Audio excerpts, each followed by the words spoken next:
Assalamualaikum warahmatullahi wabarakatuh. Saya Muhammad Faisal Reto. Di sini saya akan menjelaskan tentang akad icaroh.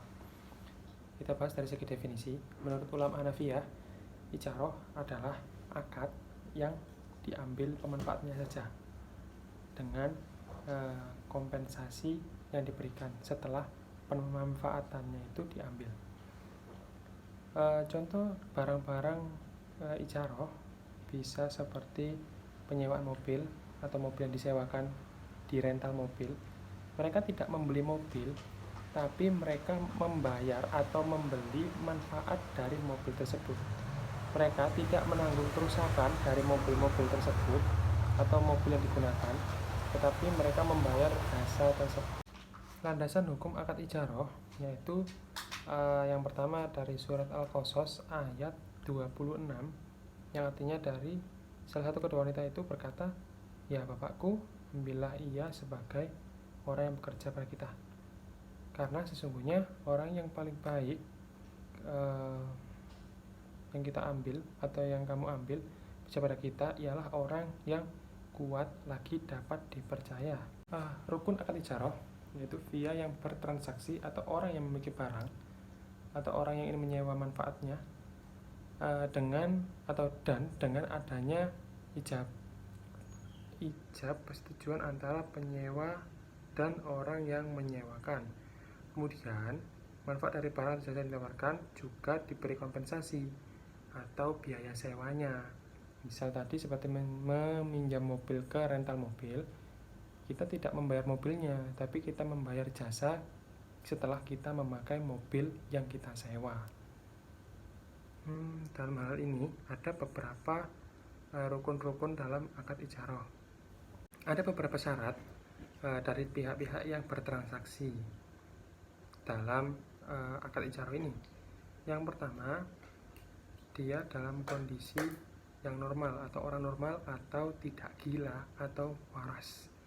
Dalam artian ini dapat mengendalikan dirinya sendiri dalam keadaan penuh dan juga harus bisa membedakan antara hal-hal yang salah dan hal-hal yang benar. Kemudian barang yang disewakan atau barang yang diicarohkan harus pemetaannya penuh dan bukan menyewakan barang yang bukan milik kita sendiri. Jadi intinya barang yang disewakan ketika icaroh itu adalah barang yang kita milik sendiri, bukan dari barang orang lain. Dalam icaroh juga ada beberapa syarat, yaitu syarat untuk barang yang akan diicarohkan. Yang pertama yaitu barang yang diicarohkan itu harus dalam keadaan yang sehat atau dalam keadaan yang normal, tidak dalam keadaan rusak. Jadi tidak mengecewakan orang yang menyewa barang tersebut atau yang memanfaatkan manfaat dari barang tersebut. Ada beberapa hal juga yang menyebabkan akad icaroh tersebut bisa batal. Yang pertama dari sisi pemilik barang yang menyerahkan. Misal ada suatu musibah yang menimpa si pemilik barang tersebut hingga membutuhkan uang atau urusan lain yang akhirnya mengakibatkan syarat atau akad icaroh tersebut batal seketika. Yang kedua, ada dari si penyewa barang tersebut dalam keadaan sulit, bisa seperti punya hutang ataupun jatuh miskin ataupun sedang dalam musibah, itu bisa juga membatalkan akad icaroh tersebut. Dan juga dia akan mengembalikan kompensasi yang diberikan saat menyewa barang tersebut.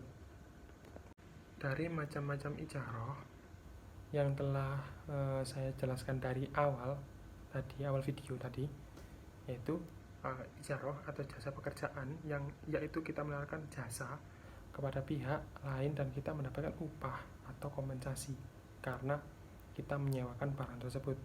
Yang kedua yaitu icaroh atas manfaat, atau seperti tadi kita menyewakan suatu barang, yaitu yang kita sewakan manfaatnya atau yang kita sewakan hasilnya, bukan kita menjual barangnya. Jadi kita mendapat uang karena kita menyewakan barang atau menyewakan manfaat, bukan menjual barangnya. Kapan akad icaroh itu berakhir?